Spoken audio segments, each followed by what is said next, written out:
ఈ వీడియో క్రైస్తవులు మాత్రమే చూడండి, క్రైస్తవులకు మాత్రమే షేర్ చేయండి.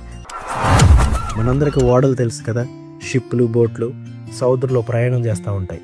అది ఎంత పెద్దవాడైనా చిన్నవాడైనా, అది ముందుకు వెళ్ళాలన్నా వెనక్కి వెళ్ళాలన్నా, కుడివైపుకు వెళ్ళాలన్నా ఎడమ వైపుకి వెళ్ళాలన్నా, అంత పెద్ద షిప్ని కంట్రోల్ చేసేది దాంట్లో ఉన్న చిన్న చుక్కాని, అదే స్టీరింగ్ అంటారు, ఇంగ్లీష్లో రడ్డర్ అంటారు. అది ఎంత పెద్ద షిప్ అయినా కావచ్చు, అది ఎక్కడికి వెళ్తుందనేది దానిలో ఉన్న చిన్న చుక్కాని చేతిలోనే ఉంటుంది. అలాగే మన లైఫ్ కూడా, మన జీవితం కూడా ముందుకు వెళ్ళాలన్నా వెనక్కి వెళ్ళాలన్నా, అది పైకి ఎదగాలన్నా కిందకి దిగజారాలన్నా, మన జీవితాన్ని కూడా నడిపించేది మన దేహంలో ఉన్న నాలుకంట అని బైబిల్లో యాకోబు పత్రిక 3వ అధ్యాయం 4వ వచనంలో ఉంది. మన నాలుకంట ఒక చుక్కాని లాంటిదంట. మన నాలుకతో ఏ మాటలైతే మాట్లాడతామో అదే మన లైఫ్ని ముందుకు తీసుకెళ్తుందో వెనక తీసుకెళ్తుందో డిసైడ్ చేస్తుంది. ఒక ఓడ ఒడ్డుకు చేరాలన్నా, గమ్యస్థానానికి చేరాలన్నా ఆ చుక్కాని డిసైడ్ చేస్తుంది. అది ఎటు తిప్పితే అటే వెళ్తుంది.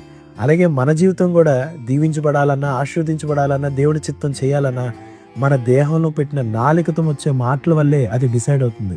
అందుకే ఏ మాటలు మాట్లాడుతున్నాం, ఎటువంటి మాటలు మాట్లాడుతున్నాం ఒకసారి ఆలోచించుకుందాం. మనం మంచి మాటలు పలికితే మన ఓడ కూడా మంచి గమ్యానికి చేరుతుంది.